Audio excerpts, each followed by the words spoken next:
Good evening, everyone. We're about to get started. I'd like to welcome you to the City of West Hollywood's 2020 commemoration of Juneteenth. And although the city has recognized Juneteenth by city proclamation in the past, this is the first ever city-sponsored event recognizing the oldest nationally celebrated commemoration of the ending of slavery in the United States. It is my intention to make this an annual tradition. While there are many activities, festivities, and delicious foods that often accompany this celebration, it's my understanding that Juneteenth has almost always focused on education and self-improvement. So what better time than right now to continue conversations that have been happening on our streets and across the nation about police brutality, our criminal justice system, and the systemic racism that continues to permeate every corner of our culture. No community is immune. And I believe we all have a responsibility to be educated, to analyze our own racial beliefs, and to commit to anti-racism work in all parts of our lives. Thus, I am truly honored to welcome you to tonight's panel discussion with illustrious guests who themselves have done the work for change in our community and our country. Before we begin, I'd like to offer a word of thanks to our staff and the community and legislative affairs, as well as communications teams who made the logistics of this event possible. And now I'd like to introduce LA County Supervisor Mark Ridley Thomas, who has served on the Los Angeles County Board of Supervisors since 2008, representing more than 2 million residents in the 2nd District. Supervisor Ridley Thomas authored and led LA County's unprecedented effort to end homelessness through Measure H. He is a board member of the Los Angeles County Metropolitan Transportation Authority, the Los Angeles Memorial Coliseum Commission, and LA Care, the nation's largest publicly operated health plan. As head of the African American Voter Registration Education and Participation Project, Supervisor Ridley Thomas has held an annual Juneteenth celebration in his district for almost 20 years. And I had the good fortune of being invited in 2016, and I will never forget it. So I am deeply grateful to invite Supervisor Ridley Thomas to share some words of welcome with us. Well, thank you very much, Madam Mayor, and to the people of the city of West Hollywood. We appreciate the invitation to be here. Let me give a shout out to the panel, an illustrious panel, Barbara, Jasmine, Sinbad, Marcus, and Marquita. Thank you for helping us move this agenda forward tonight. And we punctuate for the first time.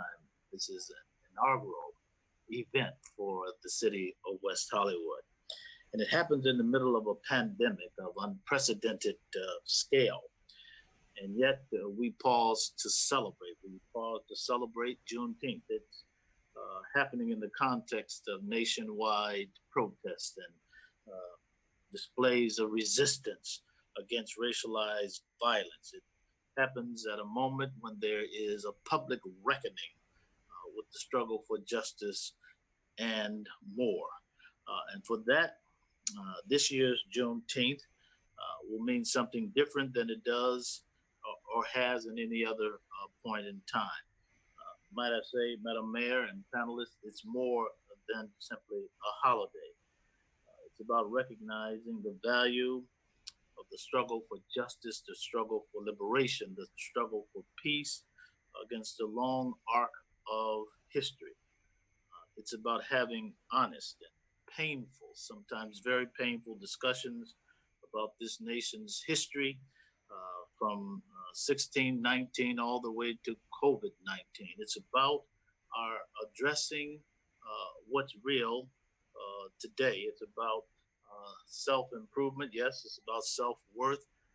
But if you were to express that in political terms, it's about self-determination, essentially suggesting then that this is about political empowerment at its core.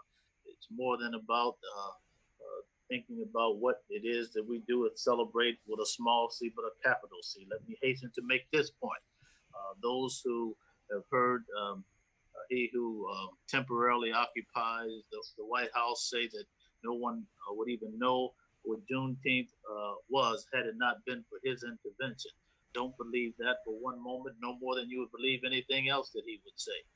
I want to say to you in no uncertain terms, Juneteenth has a history of consequence that's going to pervade the nation. There's a national movement to talk about making it the kind of event that it needs to be.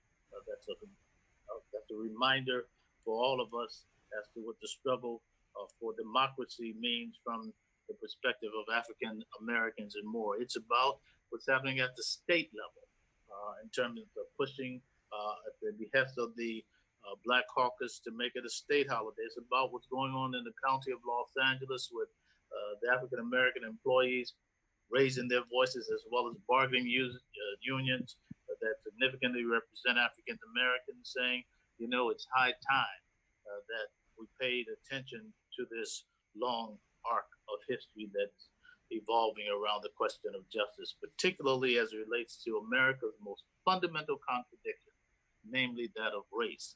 And to the extent that we know that to be the case, tonight is timely, tonight is appropriate. I have no doubt that tonight will be poignant in terms of the panelists and their insights. And with that, I would simply say I thank you for the opportunity to address you. This discussion, and no doubt, will be lively. It will be informative. It will be real, and I can't wait to hear the balance of it. To all the panelists and to you, Madam Mayor, and to the people of West Hollywood, I thank you for this opportunity to address you on this 2020 Juneteenth. Thank you so much, Supervisor. It's always an honor and a pleasure to have you with us. Thank you. Thank you. And now I will introduce our panelists. First, we have Jasmine Canick, who is a political strategist and journalist who has worked at the intersection of race and politics for nearly 15 years. She has developed a strong national following for her willingness to take on uncomfortable and hard to discuss issues around race, politics, and society. I'm so glad you're with us, Jasmine Canick. Next, we have Marcus Smith, who is the Emmy Award-winning executive producer of KTLA 5 Morning News in Los Angeles, rated #1 in Southern California from 4 a.m. to 11 a.m. weekdays. Smith is a native of Chicago, but resident of West Hollywood. We are so proud to claim you. He is also a proud board member of the Inner City Youth Orchestra of Los Angeles, and he's an advocate and supporter of foster care and adoption advocacy and placement organizations, Extraordinary Families, and Raise a Child. Welcome, Marcus. Next, we have Marquita Thomas, who is the executive director at Los Angeles LGBTQ Chamber of Commerce. She is an experienced, award-winning marketing strategist, promoter, and activist. She is a West Hollywood resident, so proud to claim you, and serves on the city's Human Services Commission. Welcome, Marquita. Thank you, Madam Mayor. We also have Sinbad, who is a comedian, actor, musician, and writer. Do we really need to introduce you? I feel like we all know you. He has starred in several television series, including A Different World and The Sinbad Show, as well as many feature films. He's well known for his HBO specials, for which he received an NAACP Image Award, actually multiple awards. And in addition to his work as an artist, Sinbad has been a vocal advocate on issues of racial justice, police brutality, voting rights, and politics. Welcome, Sinbad. Good to be here. And finally, I will turn it over to our moderator, the illustrious Barbara Arnwine, who is the president and founder of the Transformative Justice Coalition, she is internationally renowned for contributions on critical justice issues, including the passage of the landmark Civil Rights Act of 1991 and the 2006 reauthorization of provisions of the Voting Rights Act. Currently, she serves as co-chair and facilitator of the National Commission for Voter Justice, the Millennial Votes Matters convenings, and the Voting Rights Alliance. She was the head of the Lawyers Committee for Civil Rights under law from February 1989 until June 2015, and holds the honorific title of President Emeritus. She has done so much work, and I am so grateful you're leading us in this conversation. I now turn it over to you, Barbara. Thank you.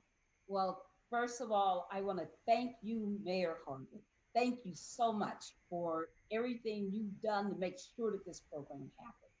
And I really want to thank the City Council of West Hollywood for making sure that we had this program where everyone can learn so much more about not only Juneteenth, but about this current and very, very urgent struggle for racial justice. I am so honored to moderate this session, this illustrious panel. This is, without question, a critical moment in our history. But the question that has been asked over and over, because we have been at critical moments before, is will this be a moment or will it be a movement? Will it, in fact, engage or engender permanent change? How do we permanently recognize, confront, and dismantle white structural racism? Are we up for that challenge? Our panel will help us to look at that. I want to just say a word of thanks to 93-year-old Opal Lee, who has been in the trenches, marching, walking by herself for decades, demanding that Juneteenth be a national holiday. We're not there yet, but oh, are we closer than we've ever been. And I want to say to 93-year-old Opal Lee, thank you for leading the way. It's a reminder that intergenerational struggle is so important. Uh, as was said, we are, as Supervisor Ridley Thomas said, we are facing actually 3 pandemics, right? The pandemic of the COVID-19 era, the pandemic of American racism, which has been engendered and embedded in our society for 400 plus years, and add one. We know from the 1619 Project that there's so much that we don't know and don't recognize in our history. We also are dealing with a pandemic of racist policing.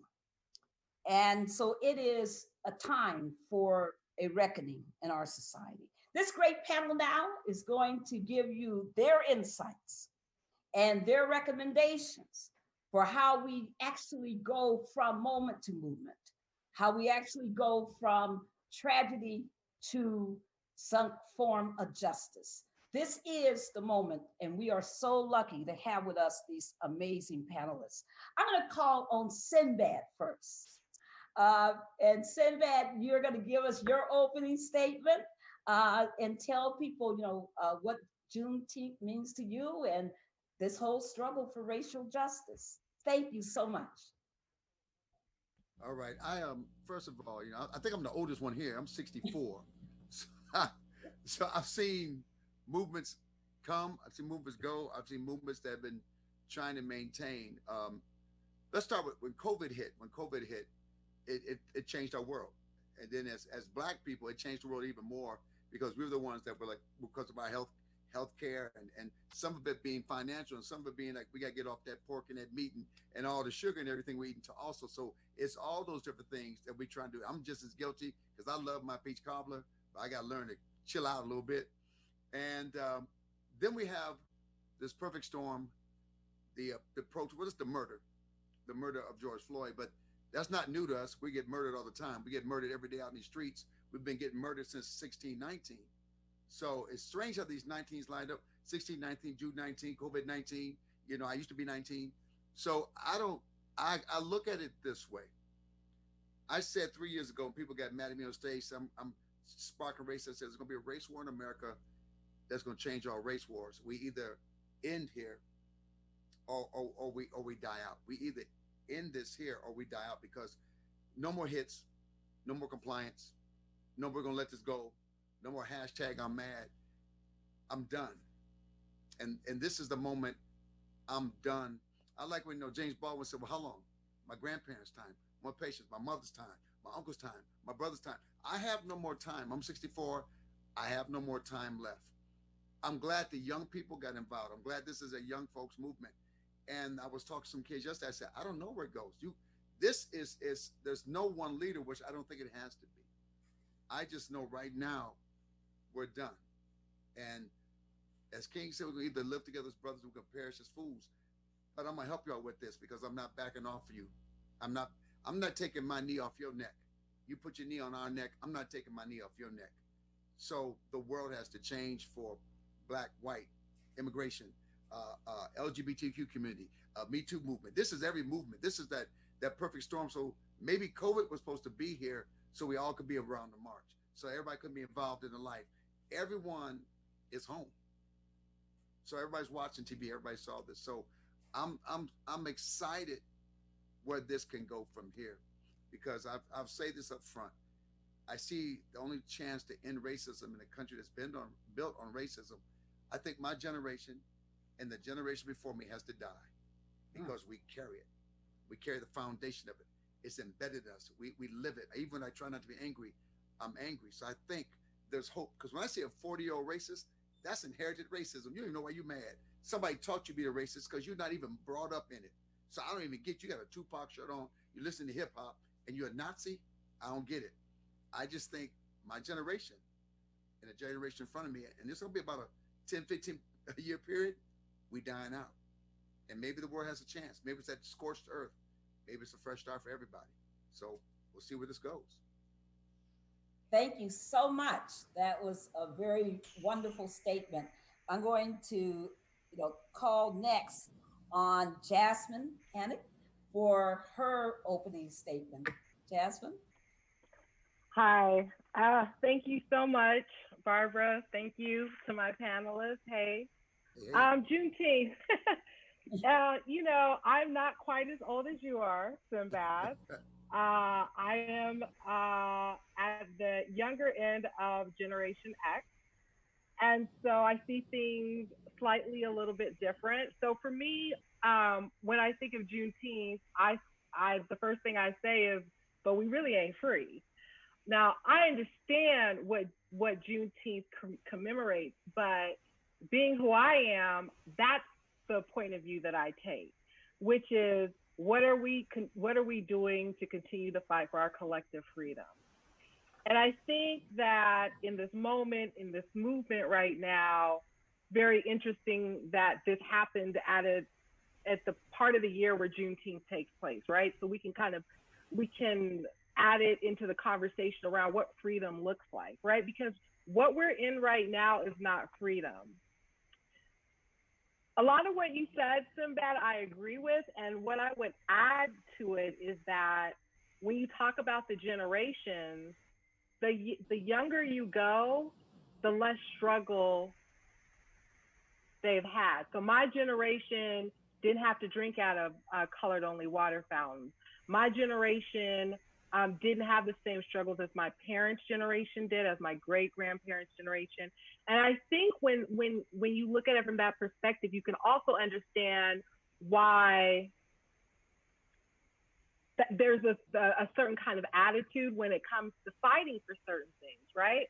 But you know what else is really clear is that when younger generations get upset about something, they're a lot more bolder than my grandparents' generation. They're a lot more bolder than my parents' generation, and they're bolder than even Generation Xers, right? And so I see that difference happening right now, but I'm really clear, and I hear you, Sinbad, when you're like, I've seen a lot of movements and a lot of things come and go. So have I. This happened in 2014 when Mike Brown was killed. Let me be clear. I don't like to say died, was killed. And Ezell Ford was killed here in Los Angeles by the LAPD. We had 4 nights of protesting in downtown Los Angeles. I know because I was out there covering it, and they arrested me. And I spent Thanksgiving Eve in jail and got released the next morning. Had to make my way back to my car. But it died down, right? What I see different now is that the conversation is much larger. It's impacting businesses. Corporate America is engaged in a way that they previously had not been engaged. And so it gives me some hope when I look at this being more of a global conversation. I really, I exclude the dude in the White House from this conversation. He's not a part of it.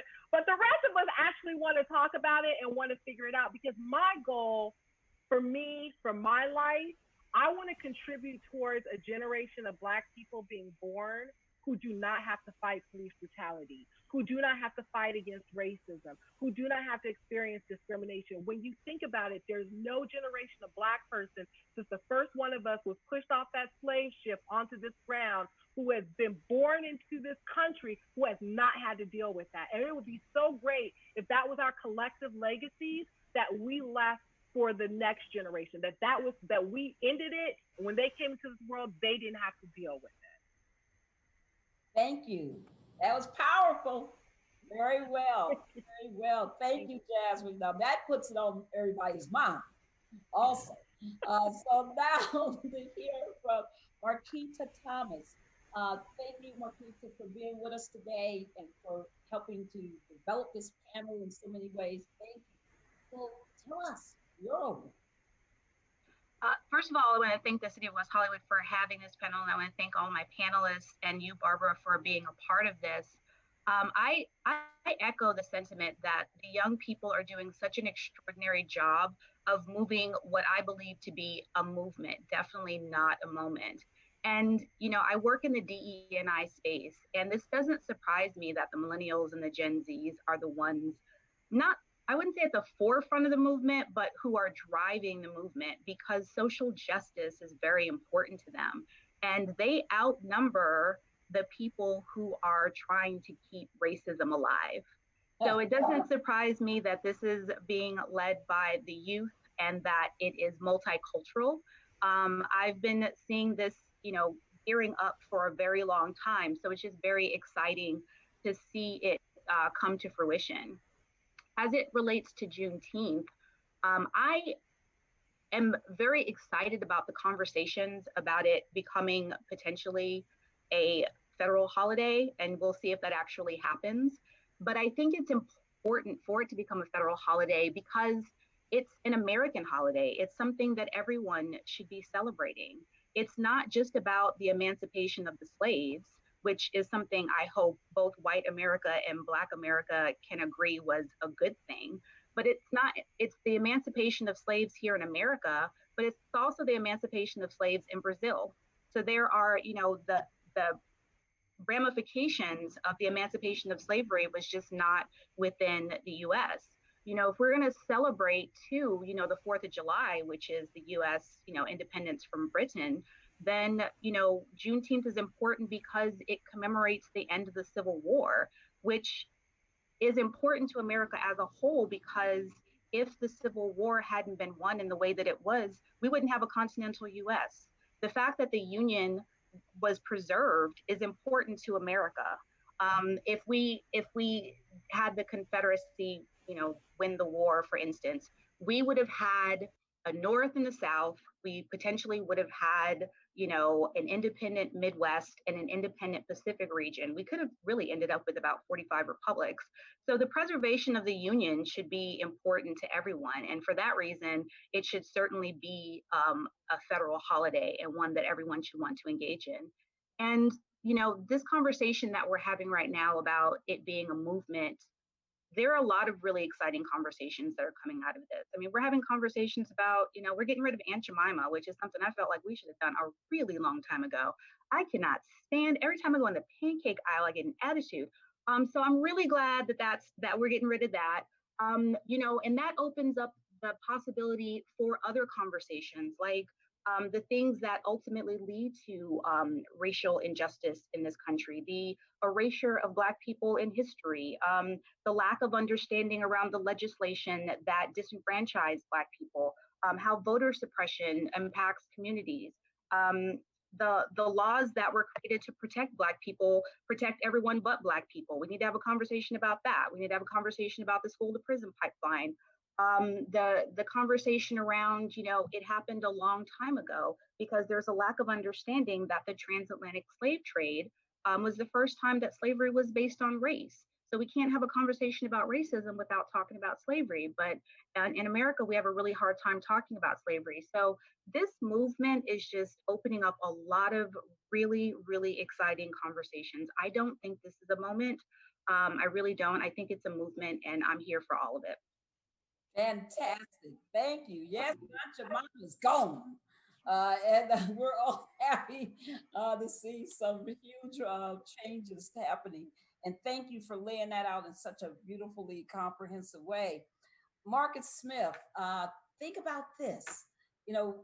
When we just think back, communications is everything, right? Juneteenth, it took 2 years for people to find out in Texas that the Emancipation Proclamation had been issued.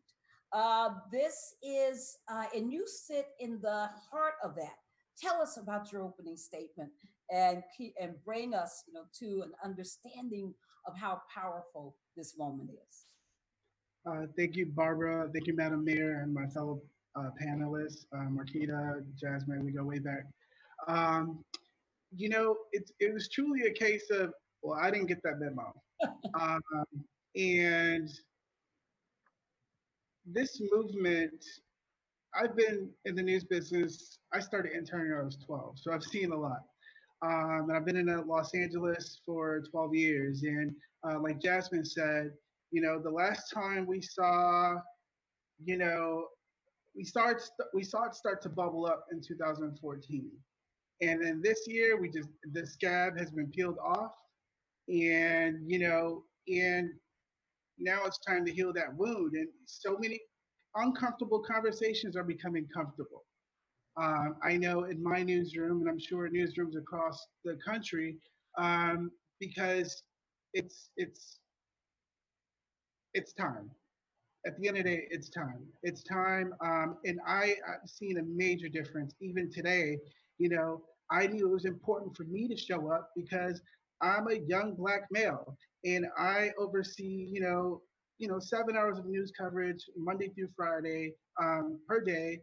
And I have a seat at the table, and it's important that we are at the table because we are able to have that conversations with our non-black colleagues, and we get to, you know, make sure the coverage is balanced. And that's my job, is to make sure it's balanced. We stick to the facts. You let the people, you give them the information. You let the people decipher that information and go from there.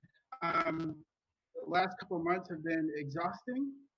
A lot of things have, like what was said earlier, from the coronavirus. I just think that coincidentally, it was just the perfect storm. It was the perfect storm, and people had time on their hands to actually sit back and think, and you know and watch the different coverage and read and really listen. And even some of my staff members, you know, I at the beginning of everything, when the protests started happening, I told them, I messaged all of them, and I said, I know this is uncomfortable, um, but it's time. Times are changing. This has been a crazy year so far, but it's different, and I definitely see a difference. I don't see the stopping. Even in my own neighborhood in West Hollywood, to see all those people of different backgrounds, just marching through, and the signs and the messages. And I can see my own neighbors. I'm one of the very few black people that live on my block. So just to see them march out their houses with their signs and on a daily basis. And I'm a part of the younger generation. I grew up in Wisconsin, so I remember a car. I was a young kid walking with my cousin, and a car stopping and yelling out the N word to me. And that I remember that hurt. That hurt, and things are changing. I feel it. I feel it, and the protests have been going on for weeks now, and just people are fed up, especially this generation. As Sinbad said, as Jasmine said, things are things are things are changing. People are fed up, and you see the signs saying "you f with the wrong generation."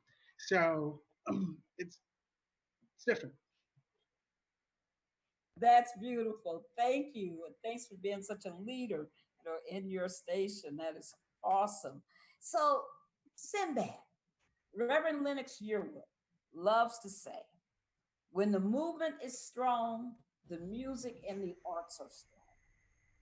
And, in your interactions with so many other celebrities, artists. How has this era of protests and uprisings over the murders of George Floyd, Breonna Taylor, and Ahmaud Arbery, and so many others affected your work and that of other performers and artists? Well, here's the problem. Because of COVID-19, we're not performing. Right. So we got to do stuff online. It's not the same as being in front of people. My first time out, which I shouldn't have done, I went to Phoenix, Arizona last week. I was going to die, I guess. I was stupid. I will not go back. Nobody wore a mask. They think God gave them. I found, and I just hate to say it, the more they Trump people, the more they want to die. The more they want to die from COVID-19 to prove the loyalty to what he says. So I'm looking at people walking up with me. I wouldn't meet anybody after the show, but when I walked on stage, I know this Trump's country. I said, I'm going to talk about protests.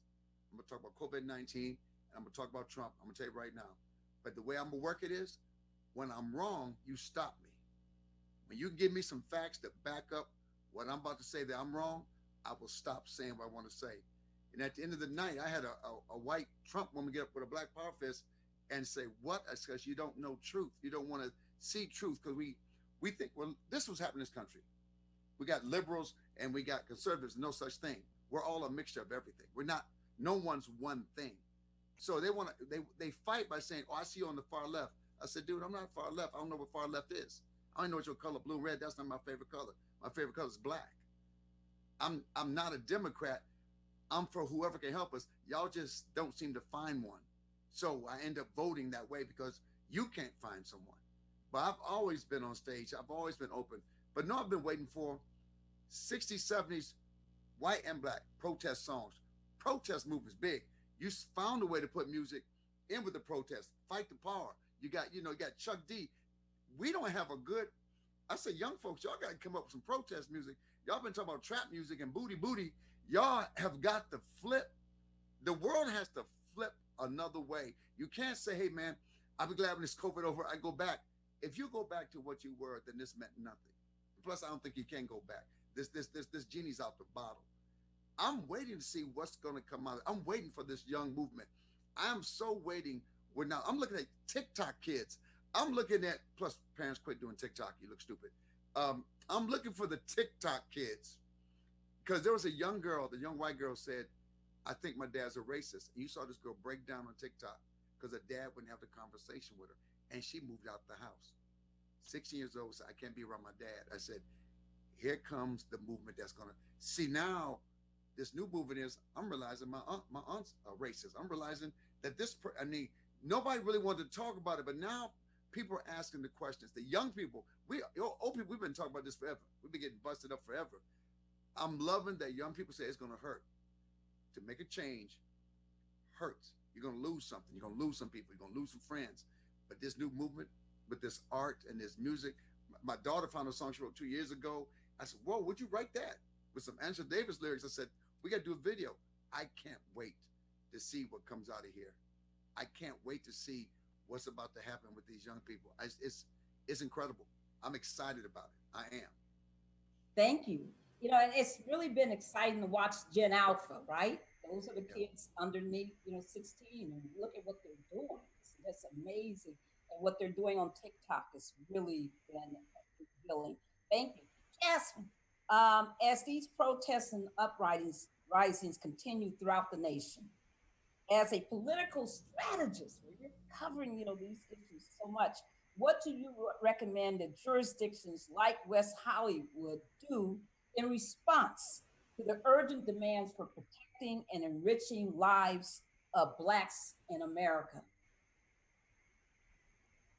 Well, look, first of all, you need to listen to Black people, right?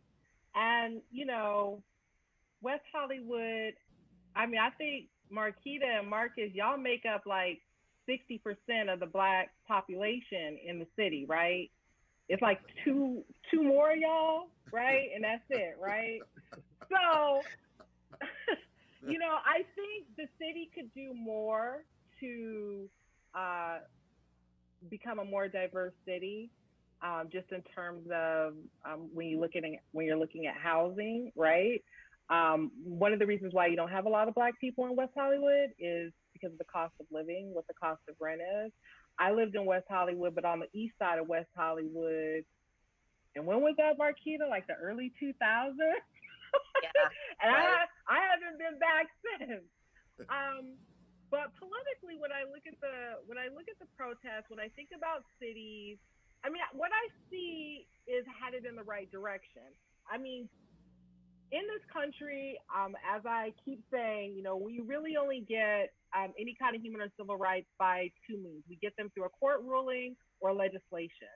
And so cities are where the legislation comes into play, right? And so, for example, in Los Angeles, we're looking at ways to take money out of the police budget and put it into the community, right? And so maybe that's something that a city like West Hollywood can look at. I know we're looking at doing that also in Compton as well, because Compton and West Hollywood, for example, are contract cities with the sheriffs, and they pay the sheriffs to provide the law enforcement in their cities. And sometimes they do not get the quality of service for the gazillions of dollars that they're paying. And so that's one of the big battle cries, right, is defunding the police. But, you know, taking that money and reinvesting it, though, back into the community. I worked with the city of West Hollywood, in particular, Mayor Horvath, who I appreciate her support for Measure R when we were first starting out, which ended up Measure R with the Reform LA jails. I was one of the architects of that, along with Patrice Cullors. And it was the first criminal justice reform legislation that had been passed in LA County, I think, ever, that was brought by the community, right? It wasn't brought by the Board of Supervisors or anyone else, and it passed by a landslide. Well, cities like West Hollywood were very supportive, right? They supported that. So I think when I look at roles that cities have, one, it's obviously listening to Black folks. Two, it's looking at, you know, what's going on and figuring out how, and if, not just how, but if there needs to be a change. So I mentioned defunding the police. It'd be a little bit different in West Hollywood. It would be defunding the sheriff, but that's a little trickier because it's a contract city. But, you know, I know that West Hollywood has had problems with the sheriff's department. I know because of and but. So, you know, there are things that I think the city can do in terms of taking steps around that. But I still think it's really early in the conversation for all cities. It'll be really interesting to see what happens. I know, for example, Compton voted to have a law enforcement review board. The city had never had a civilian law enforcement review board before, so that people don't have to go to the sheriff to file their complaint. They can go to this 11-member board to do that. So it's being innovative and thinking outside the box and doing things like that, right?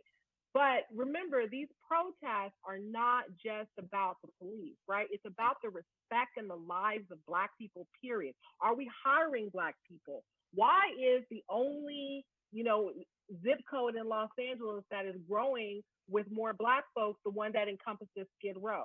Because that is where, you know, they're seeing their largest Black population. So when we are talking about Black Lives Mattering, we have to make sure that educating Black Lives Matter, hiring Black Lives Matters, Black women matter, Black trans women matter. It's not just a hashtag. It's not just a catchy slogan for everybody to sort of co-opt in this moment. We need to see action. We want to see that our lives actually do matter in the work that is done around it. So when I started off my comments with talking about housing, I would love to see West Hollywood have more affordable housing so that other, let's say, Black queer folks who want to live in West Hollywood can enjoy that lifestyle as well. That would be a good start. Well, that sounds like a very good start. And thank you. I mean, that was powerful and very, very, very illuminating, covered a lot of great issues. You know, Marquita, we were brought, you know, the Africans were stolen and enslaved to enrich this country. It was always about economics and racialized, you know, economics. The typical white family today, because of several aspects of our history, not just slavery, but post-slavery, the GI Bill, so many other things that built white wealth in this country. As a consequence, the average white family has 10 times the wealth of Black families. $117,000 on, I'm sorry, $171,000 on average, compared to 17,000 for African Americans. In some cities like Boston, Black wealth is what? $600. So we need to, really think about the economics of this era, and we know the gap is widening since 2004, not narrowing, widening. So the question for you is, as you look at this and we think about if Black and white incomes were equal and wealth was equal, it would add $1.4 trillion to our economy. I think that would be. So as a leader of the LGBT Chamber of Commerce, what are some of the policies that you would propose that the business sector implement to provide more support and equity for businesses of color?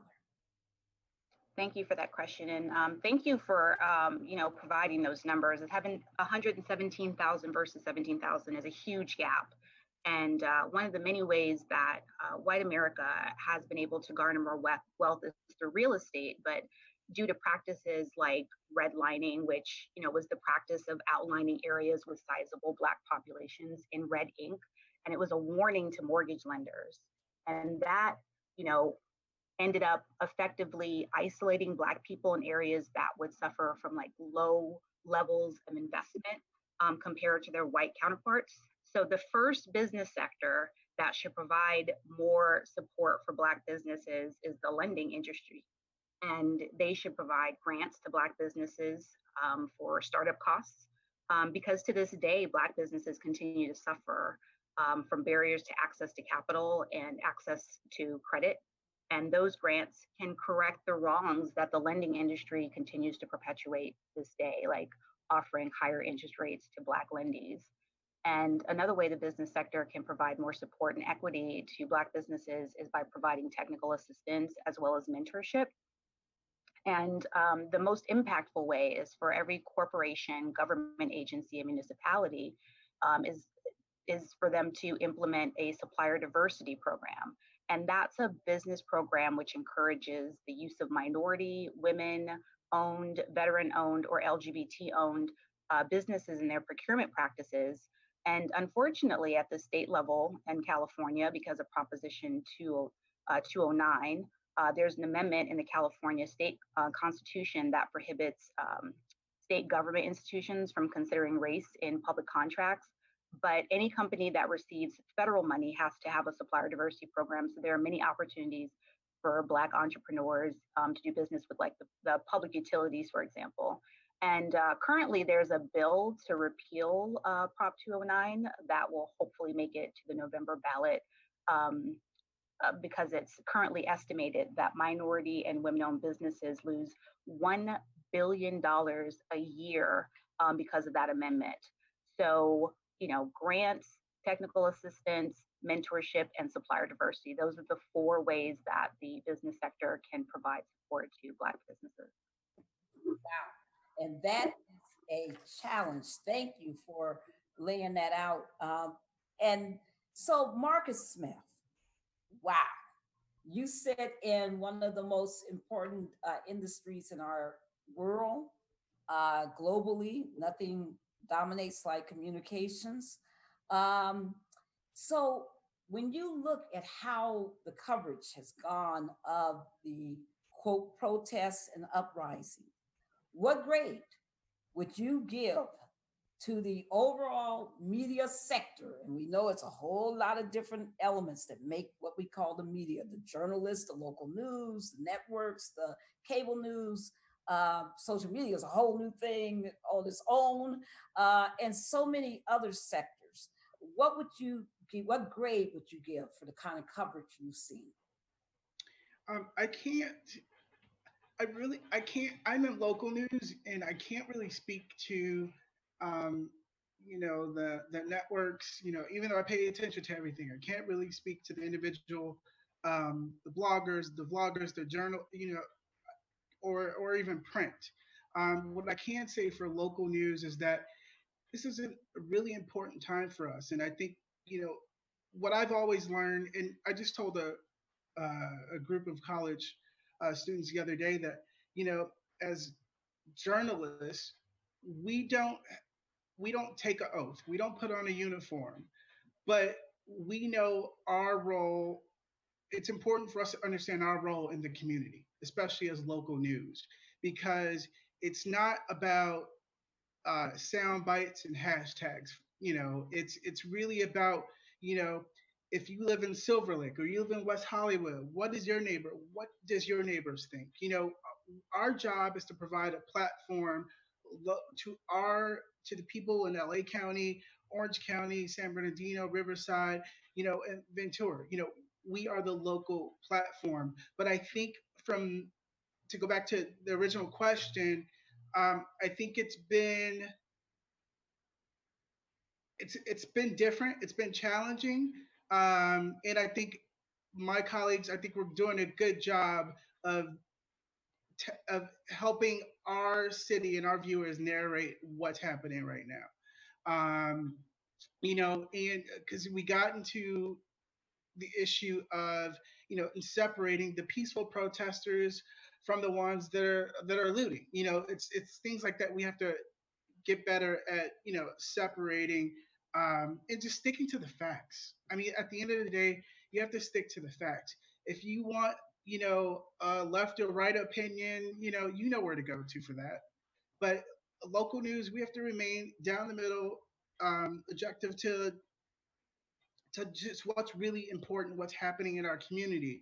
And I think with all the protests, it's we're telling all the sides. We have to tell the sides of the people who were hit with the rubber bullets. We have to tell the protesters who are filing a lawsuit. We have to also you know let the sheriff and the police chief and the mayor give their side, and we stay out of the politics of it, and we let the viewers decide for themselves. So my job, you know, um, as a and then as a black man in my job in that seat, like I said, it's important to have a seat at the table because especially now, it's definitely uncomfortable, but it's becoming more. It was extremely uncomfortable, but now it's like, okay, this is what we have to do. This is what the story has to be told. So it's a different time. Definitely a challenging time, without question. And I, of course, am a native born Angelino. So when I watch some of the national coverage, I just shake my head of Los Angeles because of how much they get wrong just about basic elements about the city and about West Hollywood, etc. But but Sinbad, um, in this COVID era 19, around the nations, voters in Wisconsin, Georgia, and other states have encountered virus voter suppression, creating concerns for November's elections. As a longtime supporter of voting rights, what is your recommendation that artists can do in this era to help voters? We've all seen what LeBron is doing on the athletic side. What else should be happening in that sector? Um, First of all, we talk the states that you mentioned. Also, again, we're going very strong Republican states. When I saw the lines to vote down in Georgia and in DC, and people stand in line for 3 and 4, 5 hours, and nurses have been working all day, working with COVID patients, and they got to go stand in line like this. Dude, this is like watching 1960s. Jasmine was talking about not much has changed. This game has not changed. That's why, when Jasmine was saying now, even Marquise said now, we're done. We're not doing this again. We're not going to have that long line again. We're not going to be like, oh, they took another election from us. What entertainers have to do, and first of all, before we're entertainers, we're people. Before I entertain, I'm a black man in America. I'm a black kid becomes a black man. I had a father who ministered, but was a very active, very, very militant, but very positive man in my life that never told me don't sell your soul out for anything, and you have to stand up for your brother. You have to, whether it's popular or not. We have to make sure people can get out to vote. This election more important. people don't vote during the local elections when we really need it. When you really need to help us for the local elections so you can get some things done in your city, in your counties. But getting this fool out of office, well, she might trip and fall off a ramp before that happens anyway. So I'm watching him. He can't drink water, so he might just dehydrate before we get to the election if we're blessed. So I'm looking at it this way. We have to make sure that we're out there making sure people registered, and now not just registered. How can we get you to the polls? And if you stand in line, can you bring you some water? It's about us being second, not being first. Entertainers love being first. Like, how can I lead? Give you the megaphone. Sometimes your job is just to pull up in a car. Anybody need some water? Anybody need a ride back home? Can we do that? Because being seen can be used positively or negatively. If I hear one more brother say, I'm not a role model, well, brother, whether you pick that or not, when you're black and you become famous, you're going to be some kind of model, whether you want that or not. Until the world evens out, we're all the same, which I don't ever see in my lifetime. But until that happens, we are something special and we owe. So it's important that we go on record, not be like in the back, like, man, this messed up. No, go on record, say it. Yeah, you're going to lose a couple fans. Somebody going to buy your record. Somebody going to come to your show. Don't come. Don't ever come back. Don't ever come back. Because if I got to be less than what I am, then you shouldn't come see me in the first place. So we have to be active. We have to ask sometimes, what can I do? Everybody doesn't have LeBron's money, but you do have arms and legs and a voice and access to a podcast. Sometimes you just drive by I drive by and watch what they do. I said, no, man, you have to put me in the front. What can I do to help facilitate your movement? First, as a human being, as an American in this country, my people built this country. This is built on the backs of our people. So yes, it's time to put things right. And we as entertainers have to be worker. Sometimes be a worker bee, not be the queen, but the worker bee and do the work that's necessary. That's right. And everybody wants to be, as you said, in the front, but we need the worker bees, don't we? Yeah. And we need people to go step out of their roles and to give, yes, do something very different than what they're accustomed to doing. Thank you. And entertainers can't just go to church. They got to become a preacher. Can't you just go to church? It don't have to be a church. Just go to church. Play the tambourine, right? Yeah, just play. All right now. So, so Jasmine, every single time, there's a major surge in protesting to demand that Black Lives Matter.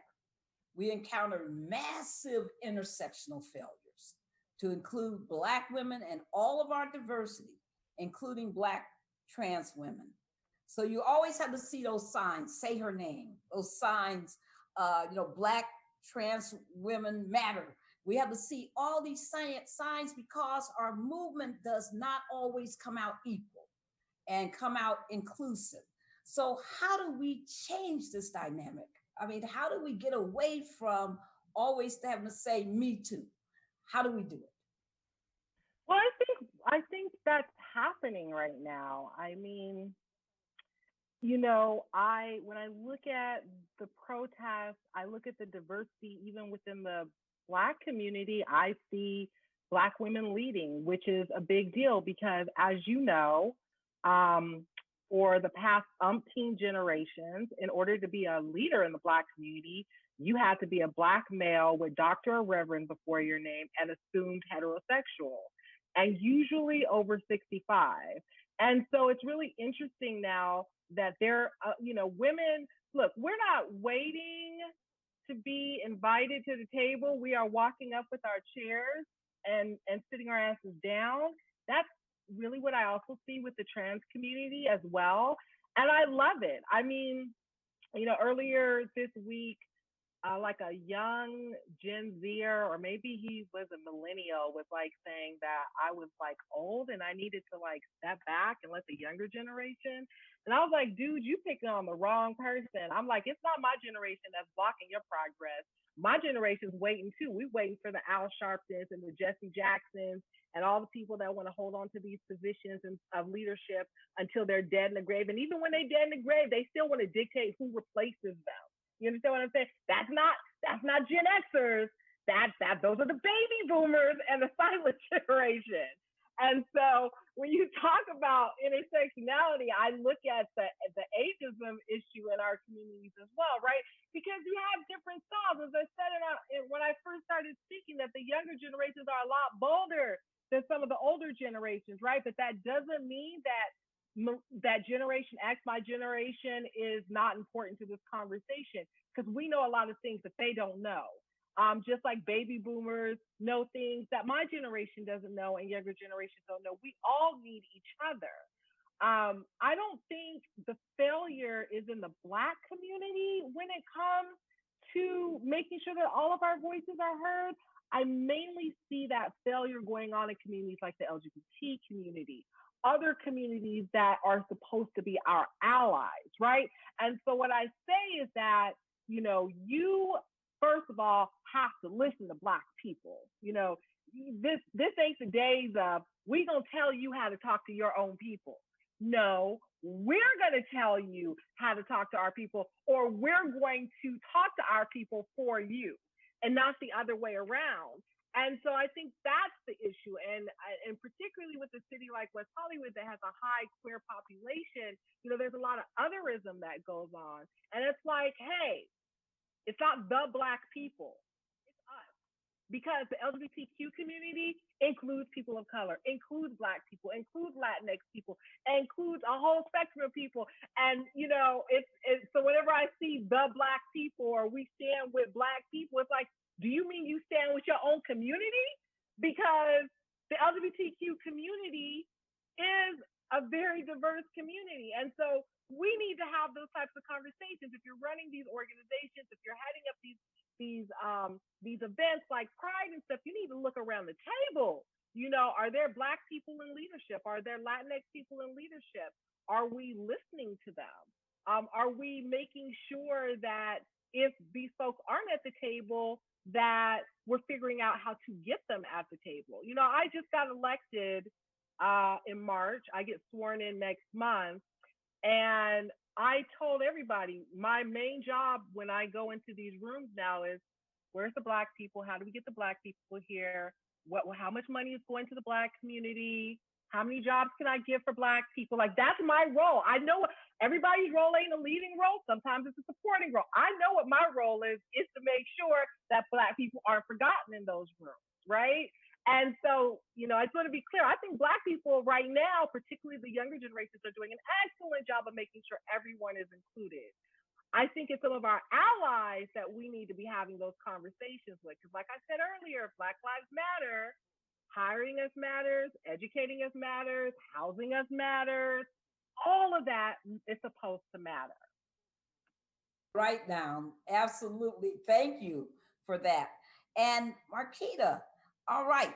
So you are advocating always, for minority small businesses. You have a lot of recommendations for how we can create greater opportunities for Black businesses. And the other day when we were having our prep call, you talked about biases, both conscious and unconscious, that you see with so many ways that people, interact with Black businesses, how it affects job attainment, the support of these businesses. What can be done? How can West Hollywood, how can the community help address and transcend the obstacles you see every day? Wow. That is a very, very big question. So I'm going to go back to something that Sinbad just said a second ago about before he's a Black artist, he's a Black man. And I think the same is true for Black business owners.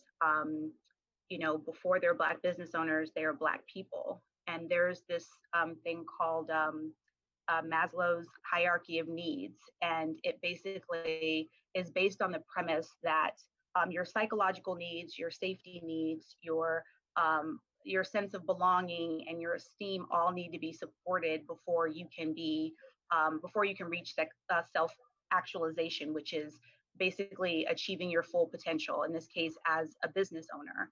So, when it comes to things like unconscious bias, we have to look at unconscious bias in totality and all of the pillars that make up systemic racism. We've got to look at, the disparities in wealth and how unconscious bias has attributed to that. We've got to talk about education. We have to talk about how we fund education. We can't, on the one hand, value Black homes at 20 to 24% less, and then use property taxes to fund education.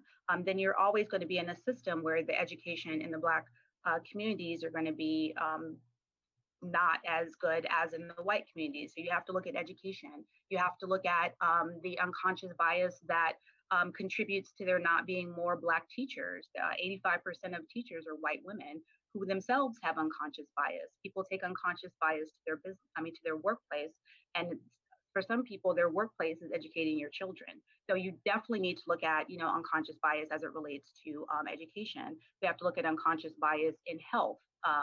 And also criminal justice, policing, leadership, some of the things that Jasmine talked about. We have to look at unconscious bias in media, because all of those things feed into the psyche of people who are, just trying to run a business. We'd love to live in a society where people were just focused on a business instead of worried about their safety as a Black person, or, in all the ways that they are treated differently as a Black person. That takes up a lot of headspace. And you want people to be in a position where they're just thinking about their business. So unconscious bias, how does that manifest, was part of the question too.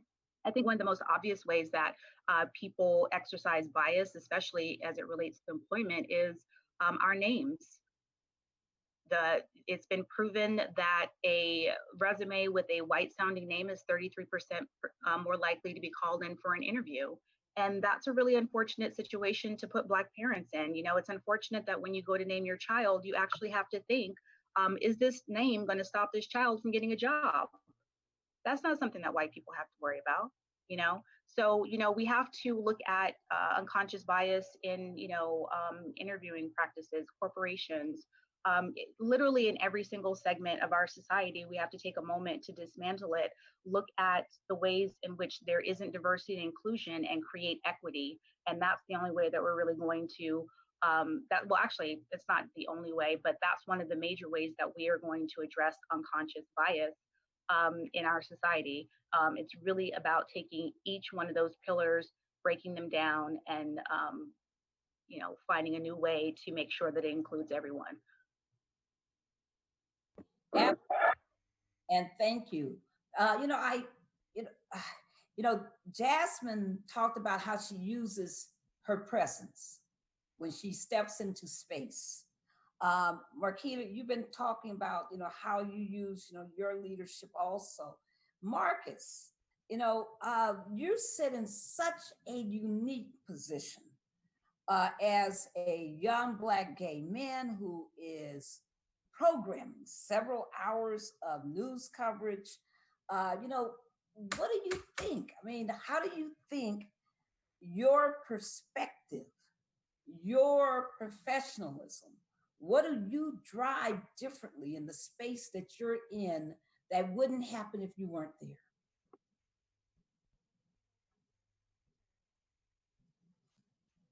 Marcus? Sorry, I forgot to unmute. I definitely think I provide a different perspective as far as outlook. My contact list looks different than a lot of other people. I know to reach out to Jasmine. If who's one of the pulse. She has her finger on the pulse of the community, and I know to reach out to Jasmine. I know to reach out to Pastor Michael Fisher over in Compton, or Bishop Blake at West Angeles. When we were doing a religious story, we don't, when the churches were opening back, when there was talk of the churches reopening, we don't always have to go to Our Lady of Angels downtown. Just across the 10, you have West A, you have Fame, and you have different places to go. And our staff, fortunately, our staff is very diverse. Before the death of George Floyd, I walked into the newsroom and I stayed a little later than normally. And I looked around, and there were actually 8, not just people of color, but 8 black people in our newsroom, which is probably more than any other newsroom, um, probably in the market. I don't know for sure, but I do know the other black leadership at the other stations, and we stay in touch. We've been in touch, just checking on each other. But like my contact list is different. You know, like I said early, I've been called the N word. I've been pulled over. I was um, walking to a store near Beverly Hills.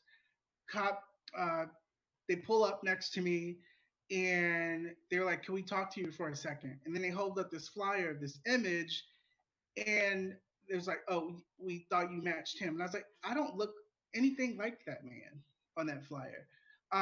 So I've had those experiences. At the same time, I grew up on the projects on the south side of Chicago, and my grandfather is a 33-year veteran of the Chicago Police Department. So I grew up wanting to be a cop. I remember he and his partner pulling up in their patrol car in their uniforms. I was so proud. Um, so I've had all the experiences, and I also bring this to the table. There's some things that my coworkers don't know about our culture. That I'm able to provide insight about, and it definitely makes a difference in our coverage. The the stories that we're looking for. I have 3 emails since I've been sitting here of issues concerning the black community, the black LGBT community, that I'm going to figure out and see how we can cover those stories as soon as I get off this panel. So um, it's like I said, it's important to have a seat at the table. Thank you so much. And thank you for how you use that seat. Sinbad, we're now coming into our final round of questions.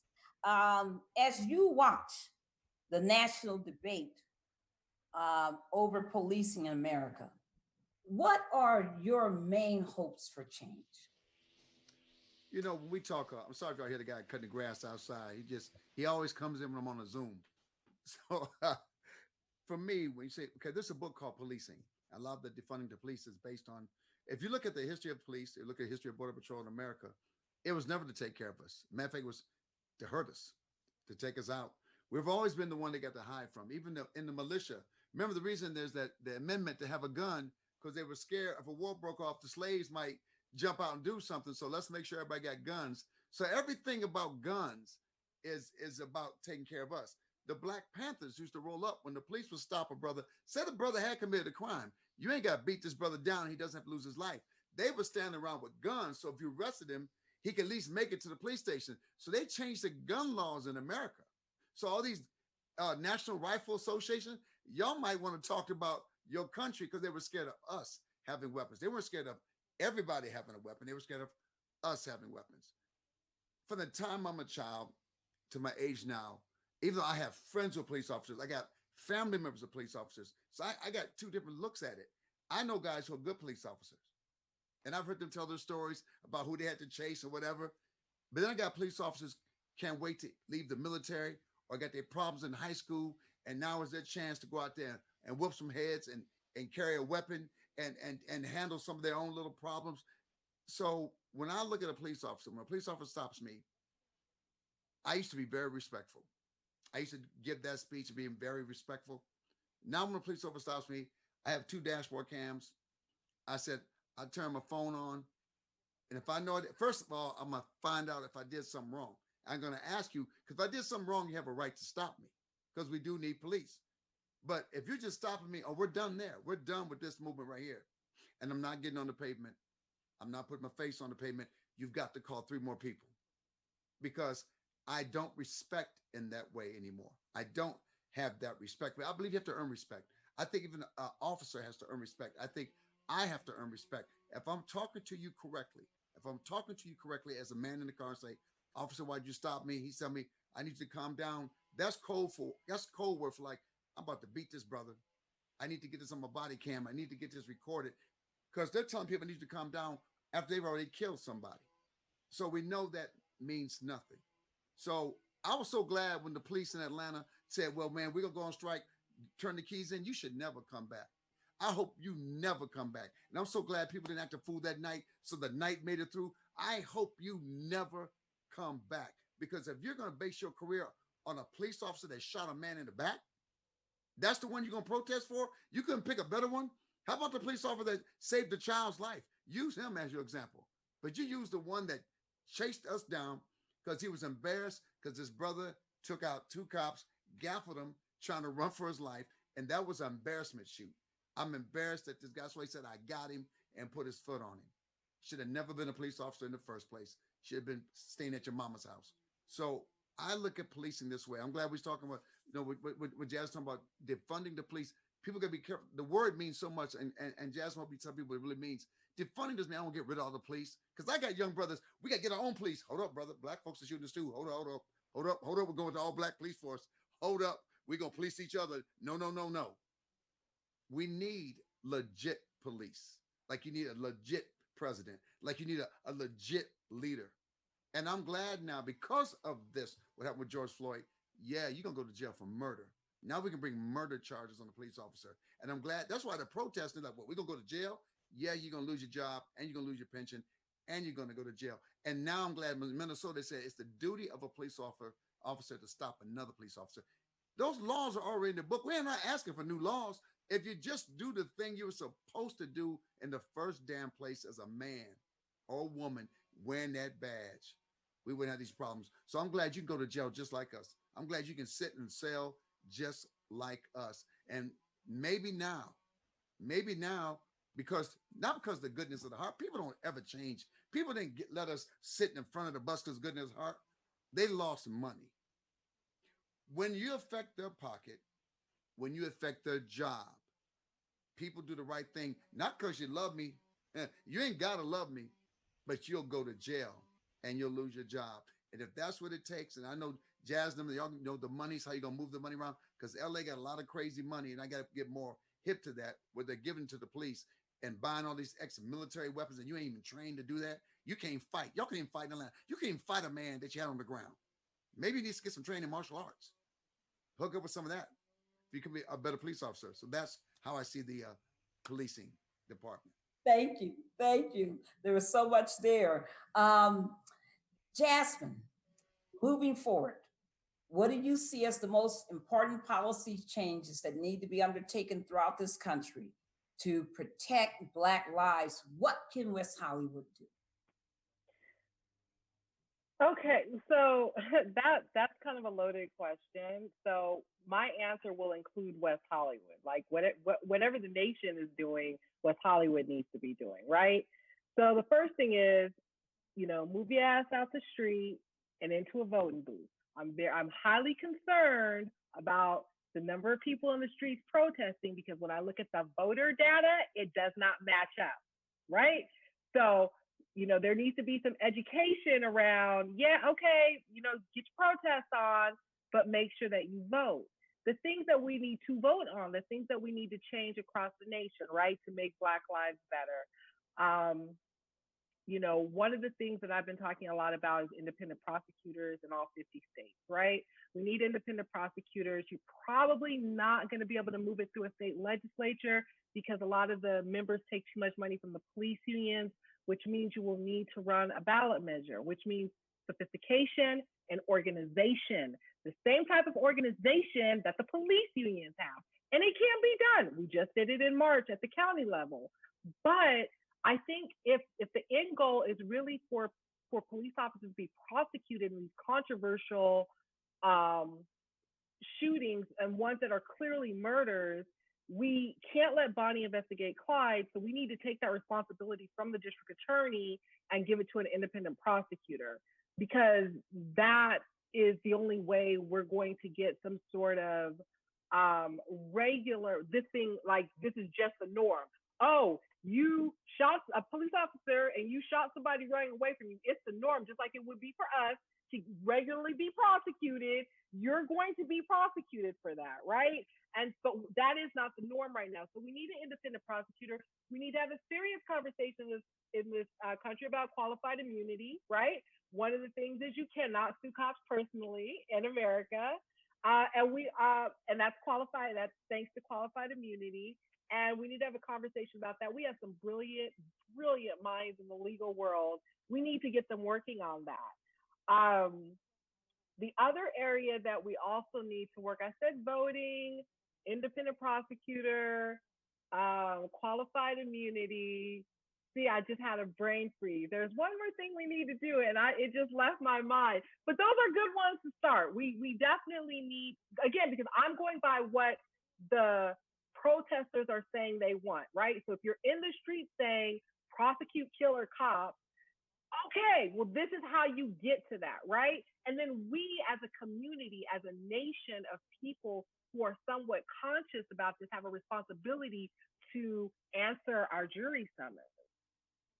If we want people to be, these police officers to be prosecuted, we still have a duty too, right? How many of us are aware when we get jury duty, how many of us try to get out of it, right?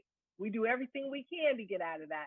And you don't know who you possibly could be sending to prison because you weren't on that jury. And so we need to have a whole conversation in this country, just particularly in this community. All of us who are like criminal justice reform mind, it's not just screaming about the changes we want, it's about actually making those changes happen. And that's really what I want to see. I want to see all the people in the street voting, and not just voting in November. I want to see them voting when it's time to vote for their local mayor, not just for the president.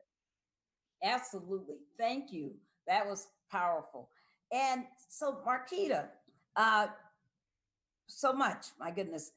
What are the challenges that you see in West Hollywood for political participation and representation for African Americans, for greater diversity on the city council, for all kinds of things? What do you see as being the challenges? How do you get there? What should we know? That's a great question. I'm going to actually follow in Jasmine's footsteps and say that, this is a question for the nation, really, and West Hollywood should do what the nation does. As a first-time, just to put this question in context, as a first Black person to run for West Hollywood City Council, and I felt I was really proud to have created a platform and to advocate for aging in place and advocate for mandatory AC in housing units in West Hollywood, which I hope that the city will pursue, because COVID-19, we're going to see a lot of our most vulnerable residents still sheltering in place even after the order is lifted, and we don't want them to have more challenges because they don't have air conditioning in their units. So I hope that that's something that the city continues to pursue. I also got to create a platform that's centered around mental health and housing affordability. I think the biggest challenge for me as a first-time candidate that did not get tens of thousands of dollars infused into her campaign through a union was that, money. It was money, it was time. But what I will say is a couple of things. First, Black people, communities of color, and specifically Black people are rarely encouraged to run for office.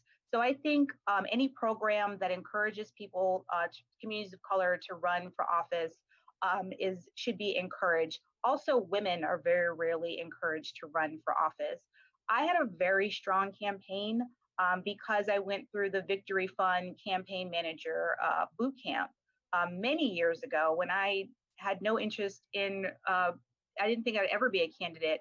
And I did a weekend long boot camp that taught me everything. It taught me how to do mailings, how to figure out how many votes I needed, all the mechanics of being a candidate, and we need more of that. I mean, I flew to DC for that program, but I think that sort of program should be everywhere, and we should be cultivating the next generation of leadership. I have often lamented about the fact that we're not doing enough to create the next generation of leaders. Do kids know how to put together a press conference or get a permit, or like do their own protest march? They're always relying on someone else. And so we need to do more to teach these kids how to organize effectively, how to strategize and not just react to things. So those types of programs are just needed around the country, for communities of color, specifically for Black people, specifically for women. I will say that all in all, my experience running for office here in West Hollywood was rather pleasant. We did definitely. Jasmine says that Marcus and I are 60% of the Black people in West Hollywood. I will tell you that there are 364 registered Black Democrats in West Hollywood. I know because I pulled it, but that's a very small number in a city of 35,000 people.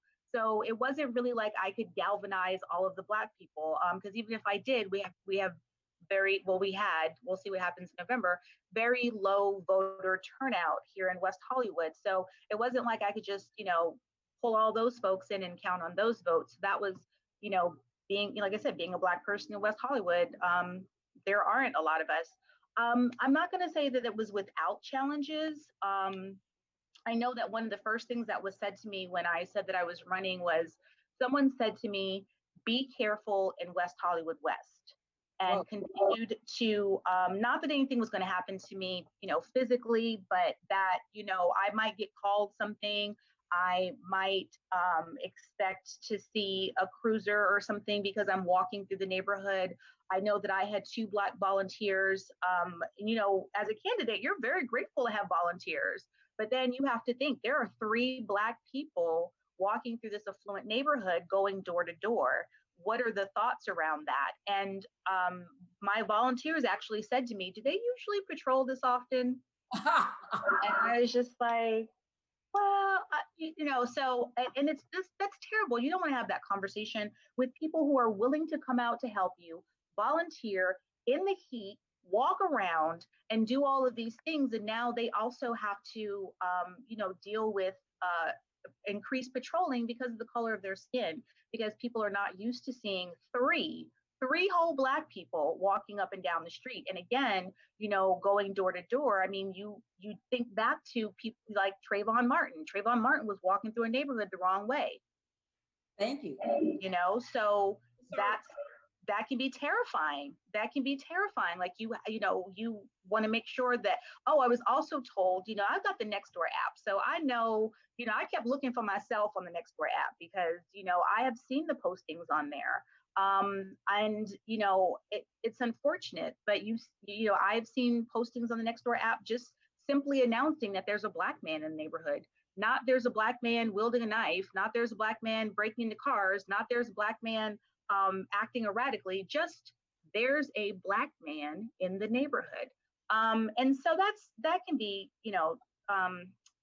all right. It's very unfortunate. So I'll just finish up by saying that, all in all, I had a positive experience.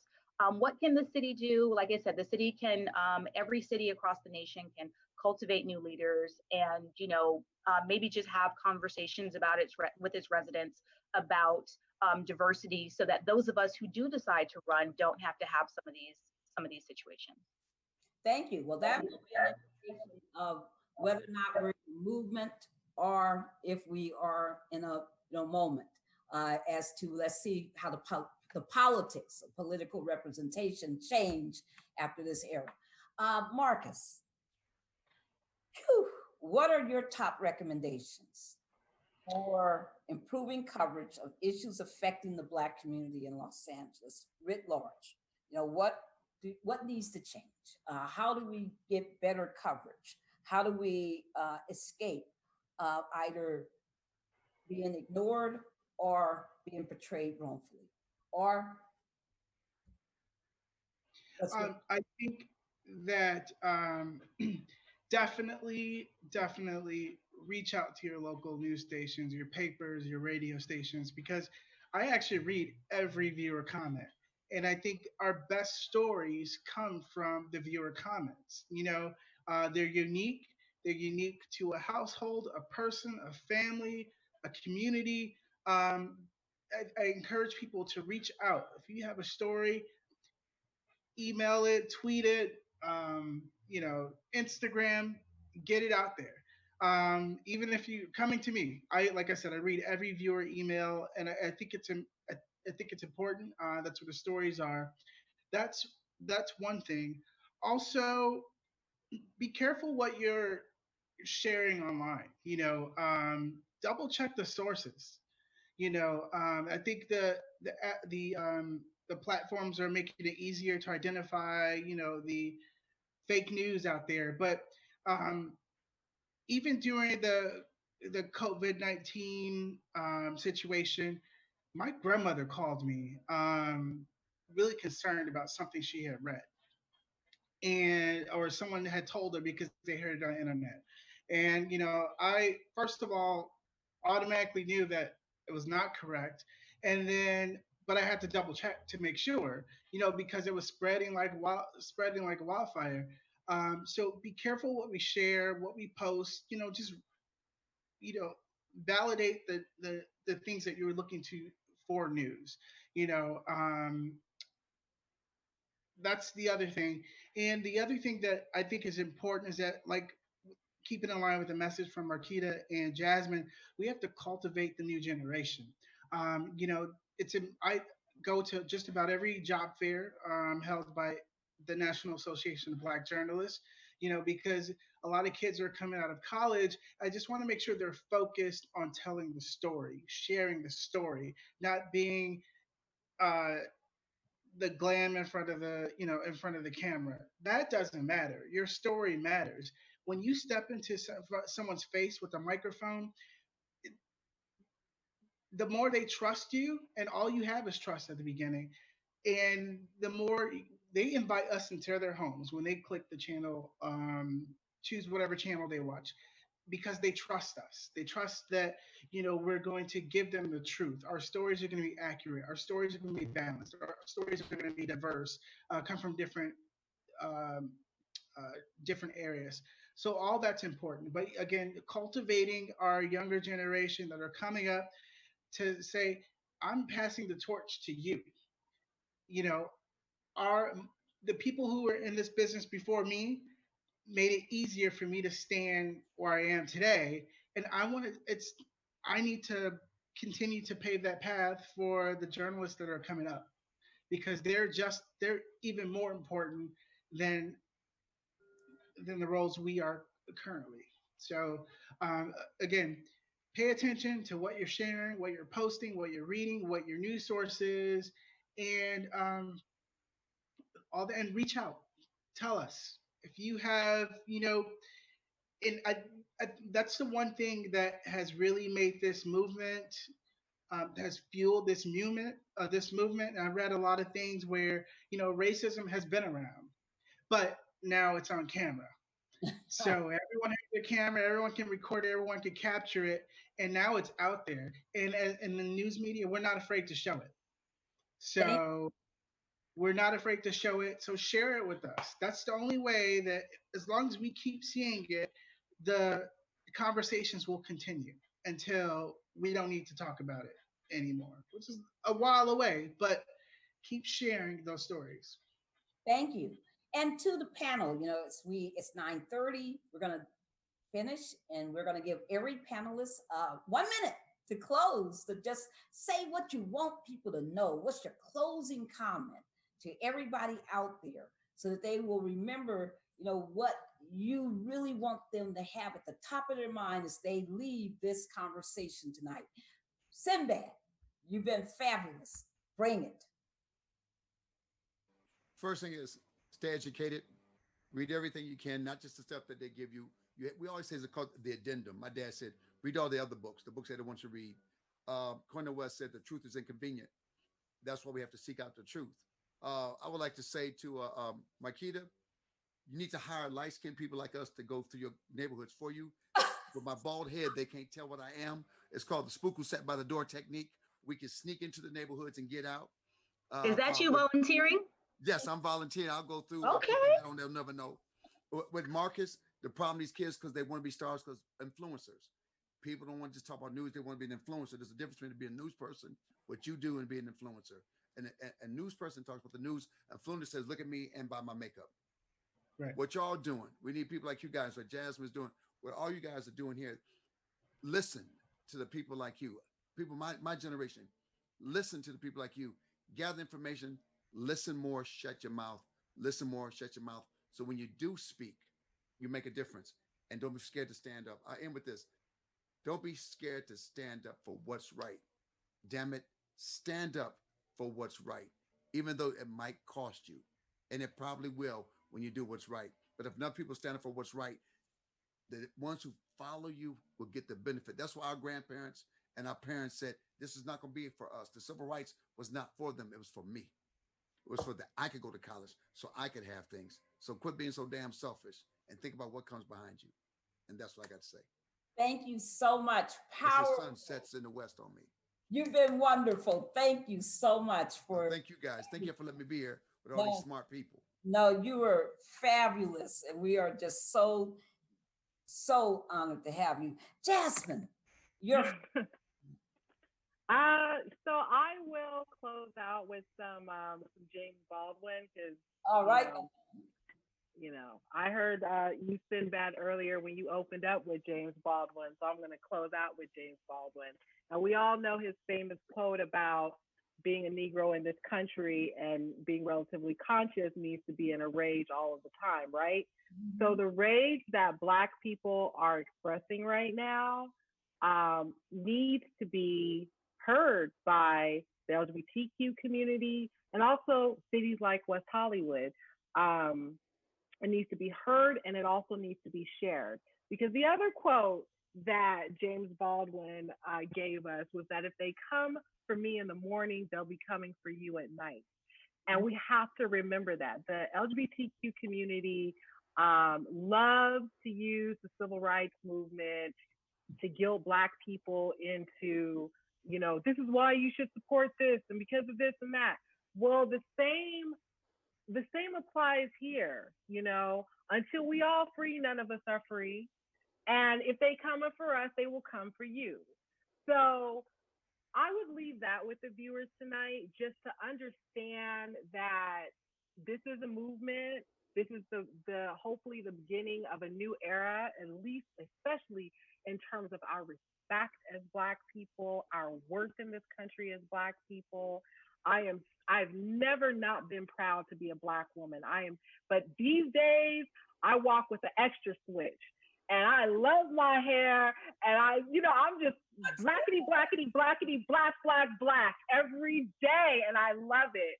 And I want everyone else to love it too. So that's what I would say. And thank you to all my co-panelists, and thank you, Lindsay, so much. Thank you, Mayor Horvath, for putting this together. Thank you, Barbara, for doing such a great job moderating, and thank you to the City of West Hollywood for hosting this. Well, Jasmine, you are such a powerful leader. It's always just wonderful to serve with you on anything, and just keep on doing the great work you're doing. Just keep on illuminating and expanding minds. Marquita. Woo, hoo, hoo.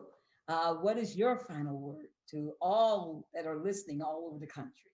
Right. Well, first, I do want to thank Mayor Horvath for putting this together. This was an extraordinary panel, and thank you for your just being proactive and putting it together and seeing the need and creating this first City of West Hollywood Juneteenth event. I do want to thank my other co-panelists, especially Sinbad, who's going to be my volunteer next time I council. You heard it here. It's recorded. I see the little red button. So there's no getting out of that. Jasmine literally stole my quote. None of us are free until all of us are free. That is so true. And I think what I want to leave everybody with is I want you to really think about where you are in this conversation. You can't sit on the sidelines. I don't think anybody can sit on the sidelines, and I don't think you should want to. How are you advancing the conversation? How are you dismantling your own bias? How are you helping dismantle other people's bias? I know this guy who was at Stonewall. He saw the beginnings of it when it was brewing up, and he said he made a left and got on the train. Don't be that guy. Get in there, be a part of it. It's hard, it's uncomfortable, but you cannot sit with your arms folded, quoting statistics and stereotypes in an effort to deflect criticism about your racism. You have to you don't want to be left behind. You really want to be a part of this movement. It is definitely not a moment. We will welcome you, but please do not ask us to educate you, because there's too much out there for you to be asking us to educate you. So I just really encourage everybody to figure out what role he, she, or they want to play in this movement and get in there and do the work. All right, thank you. And Marcus, your final word. I think as the story's been reported for forever. A black man being pulled over, beaten,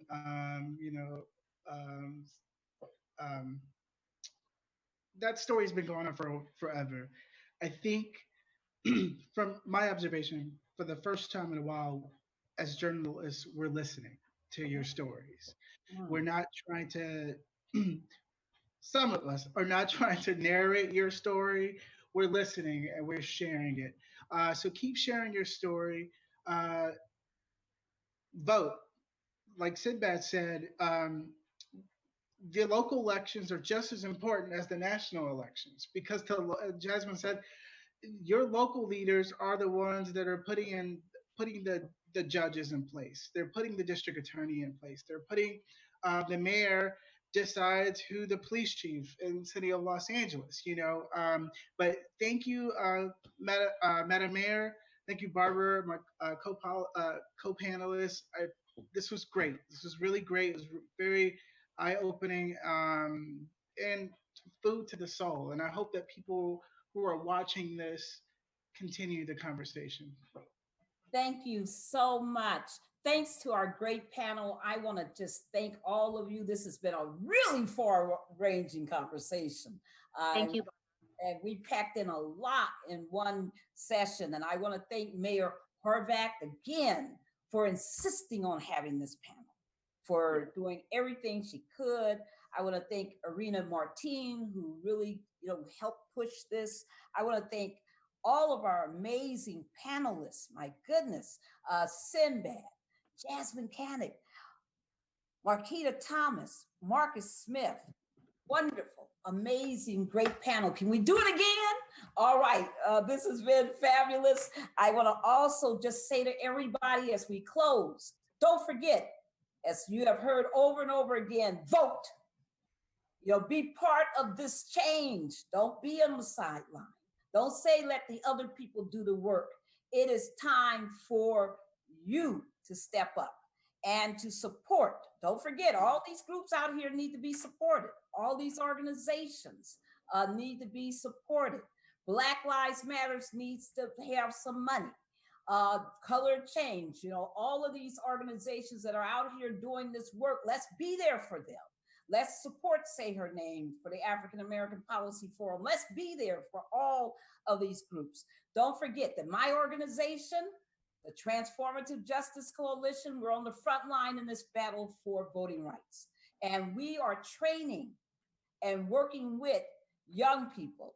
That is, Gen Z. And I got me a few alphas, Gen Alpha, and I have a whole lot of millennials who we are working with on leadership, because as was said by Marquita so powerfully, it's about training up the next generations. It's about changing leadership. It's about having everybody at the table leading. It's powerful, it's needed, and it's so important. So if you want to know more, go to votingrightsalliance.org. If you want to know how to vote, if you want to know how you can help people vote, if you want to know more information on voting rights and how to get involved, go to votingrightsalliance.org, because that's where we do the work. And I just want to, again, thank you, panel. Thank you, every one of you. You are magnificent. I can't wait for the next opportunity. Be blessed. Keep on doing the great work.